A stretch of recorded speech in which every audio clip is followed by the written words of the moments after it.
Hey guys, Andrew here. Welcome back to Drew Tutorial, and in this video I'm going to show you how to search news from a specific date on Google News. So once you're inside Google News, if you want to search a specific news from a specific day, it's very easy.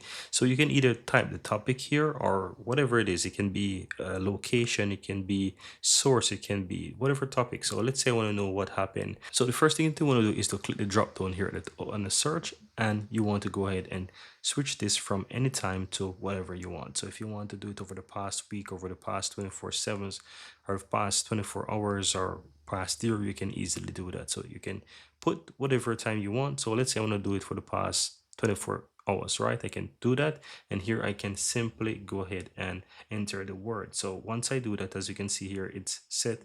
So once you go ahead and select, for example, the past 24 hours, you can put the exact word, or you can put the word that has the particular word. So let's say I want to make it broad. I want to basically search for anything with Portugal. I can simply go ahead and type in, for example, Portugal, right? Or if I wanted to know something about the outage, I can simply use the word outage, right? So you can either choose that as an exact word or the word. So if I want to say outage, right, I can simply go ahead and type that in and click on search, and it's going to record and show me all the news that from it's going to show me all the news over the past 24 hours that is connected to anything with outage. So that's how you can easily go ahead and search news on Google News from a specific time. And that's it. Very easy and very simple.